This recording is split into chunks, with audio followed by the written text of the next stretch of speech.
science communication project.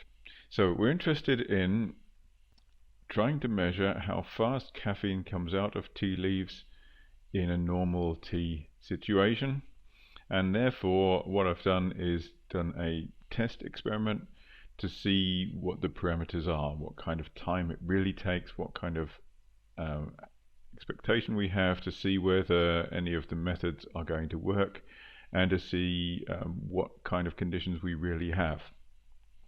As you'll see, I've taken a beaker and not a cup, but the beaker is about the same size as a cup. I've taken a standard tea bag because I want to know, can we measure the amount of caffeine that comes out? Can we measure less than the amount of caffeine that comes out? Because if we can only just detect the amount that comes out, it's not useful. And what kind of time is it going to take? What kind of temperature is there really inside a coffee cup, a tea cup, while the tea's brewing? It'll obviously be different if it was in a tea pot. It'll be higher, it'll take longer to cool down, but what I'm interested in is what are the conditions in the laboratory situation, so you can make a decision of how we're going to go about our experiment, because that is what matters. So watch the rest of the video and see me testing, fiddling with the parameters. At the end I will then go on to trying to extract the caffeine to see if that works as well.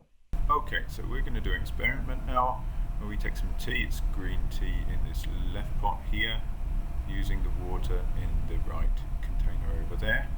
So this is our tea. It's in a beaker, 250 milliliter beaker. As you can see, I've got a stirrer plate here. I'm pointing over to the water, but I've also got a thermometer to measure the temperature. A stirrer plate underneath with a little magnetic stirrer in the tea. This is a type of green tea, it's jasmine tea this time. The water will take a while to boil, so we'll just fast forward through a bit of this, me waiting for the water to boil. So here I am getting everything ready. I need a thermometer, I need to stir it. I've got these little tubes down here, the colourless tubes, and I've got a timer because I want to measure how long it takes for everything to happen. I want to take samples every now and then while the tea is brewing. So here we go. I can measure the temperature. We can just about see it. I hope you can. There it is. Water's finally getting around to boiling, and we can see what happens. Going back now to normal speed.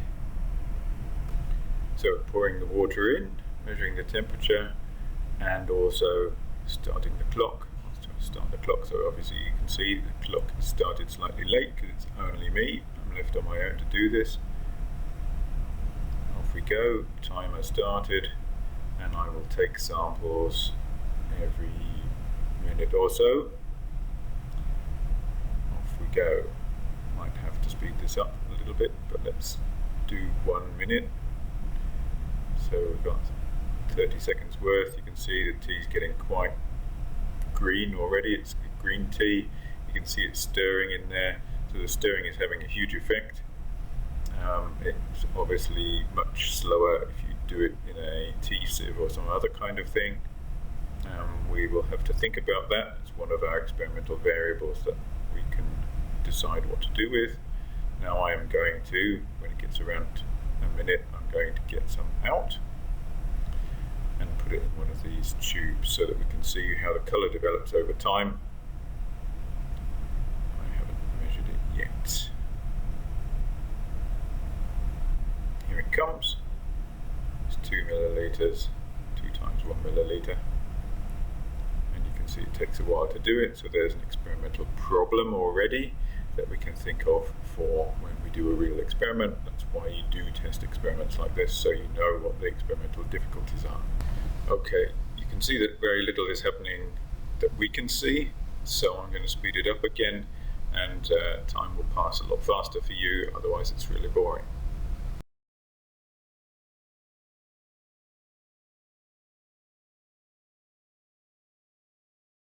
So you can see me at 5 times normal speed, measuring, taking samples every minute, so we can have 5 samples at the end. Let's get to them.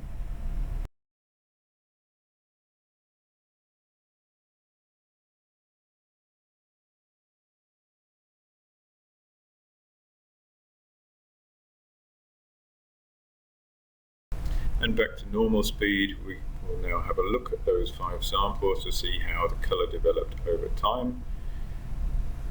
So, taking me a bit of time, 1, 2, 3, 4, and I measured 1, 2, 3, 4, 5, and 1 at 8 minutes. Those are the times. Here they are. You can see, I hope, that the colour changes fairly much in the first couple of minutes, and then there's very little difference. Obviously the amount was experimental error, that's not related to the experiment, but I think you can see 3, 4, 5 and 8 are super different in colour. 1 and 2 appear to be different in colour but may or may not be, so a lot of the colour development is happening before the first minute, maybe some between the first and the second minute, and then really very little that we can see. It doesn't mean there isn't any. Now exactly the same thing with the black tea. So this version in a tea bag to get both differences in one go. Let us go faster, because otherwise this is also going to take a really long time. So this time I took it a little bit faster. I've taken a few cuts here, so it appears to you to be really fast. And what you can see is I'm going to take 4 samples this time at half a minute, 1 minute, 2 minutes and 4 minutes to try to get more information at the beginning of the reaction, but obviously it's a different type of tea in a different type of container, so we've changed 2 things, which we should learn is a really bad thing to do in science. But this is a probing experiment, so we're trying to find out basically what to look for in our final experiment. So it doesn't matter so much. We're looking here then between half and 1 minute. You can see quite a lot of change again between 2 and 4 minutes. There's very little difference at all. Hard to tell whether there's between 1 and 2 much.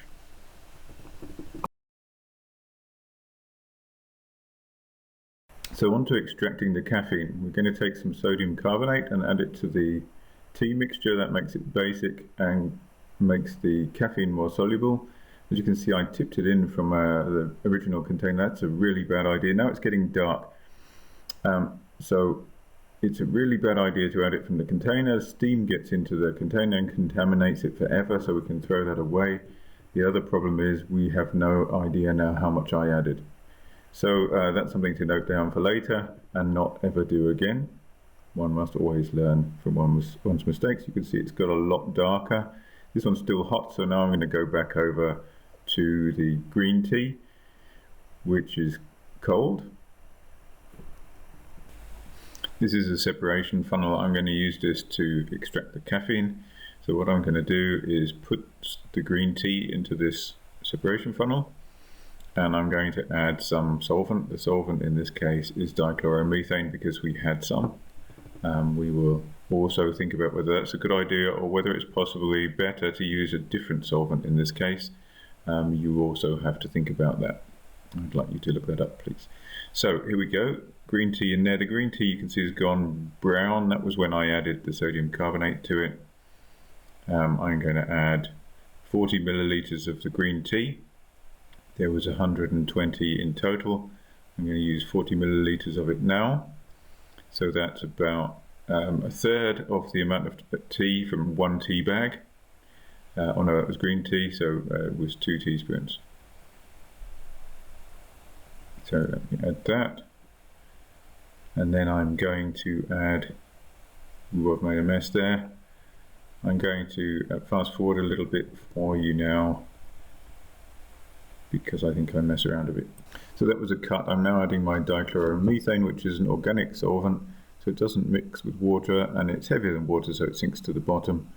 What should happen, according to the instructions, is that the caffeine should dissolve into the organic phase, into the colourless bit at the bottom, and all of the tea stuff, so the brown chemical, should stay in the water, and we should be able to separate them. You can see I'm having a little bit of trouble with my equipment here. It also illustrates that one should be ready and practice with the equipment before doing it. That's also another reason for doing these preliminary tests, so that you know exactly what you're going to do, how to use the equipment before you get onto it. Okay, there was a cut there. I was shaking it in the background. There's a special way of shaking these so that you don't cause the glassware to explode. You can see that the dichloromethane is all an emulsion with the tea, so that's why it's all the same color. It should separate. It'll take a really long time to do so. So this will be slow. You can see I'm dropping stuff all over the place and making a mess. That happens a lot. Now 5 minutes later it stopped changing, and you can see the organic phase, the stuff on the bottom, is not clear. So I'm going to extract that because I've given up. I'm going to extract that. I'm going to add some salt in a way that will help the water to separate from this organic material. So first of all, I'm going to let the bottom stuff out, and then I'm going to add some salt. There's probably a reason for this. You can think about why this might happen. It's probably something in the tea is not helping. This was jasmine tea, green jasmine tea. I'm not sure it makes a difference. We will see when we get onto the other one. Okay, so now I'm going to add some salt, give it a shake, clean the apparatus, and do another separation in the hope that I get rid of some of the water. Obviously this is still brown, there's quite a lot of water in there. So putting it back into this clean separation funnel, at the moment it's brown. You can see it did work reasonably well. It's separating way better than it did before. It took about 5 minutes to do anything last time, and now it's already separating. There's not a lot of water in here anyway. Most of it's going to go to the top, and then I will do another extraction. This is now 3 minutes later, and I've decided to let it out. There's the brown is actually water stuck to the glass. So the actual product, as you can see going into the bottom, is slightly yellowish, but it's a lot clearer than that stuff in the funnel. You can see that's all now concentrated together, and there's left a brown residue. That's going to be the waste. This is my yellowish product. Okay, a lot of time has passed now. I've evaporated the solvent to see what was left in there, and we can see this white powder. That's mostly caffeine, although when I tried to dissolve it, it didn't all dissolve. So that suggests that there is some oil still left in there that we would have to extract if we needed to. However, for the purposes of detection of the caffeine by ultraviolet, we don't need to worry about them. So the question is, how do we want to do it? So if we were going to weigh this to determine how much caffeine is in there, we would need to get rid of anything that isn't caffeine. If we're going to measure it by spectroscopy, which I think is a better way, easier way, then we don't have to do that. You can see it's not dissolving in water, so we're going to have to do it in a different solvent, or we're going to have to add a little bit of acid to it, which will make the caffeine more soluble. So that was my test experiment. You can see I was successful at extracting caffeine, or at least at concentrating caffeine and some other things. So now you can think about how we can generate our experiment, how we're going to run the actual experiment of measuring the rate of caffeine coming out of tea during a simulated teacup extraction, like people would do to make tea at home. So once you come up with that, I will do it in the lab, and we will write a simulated paper on the extraction of caffeine in tea.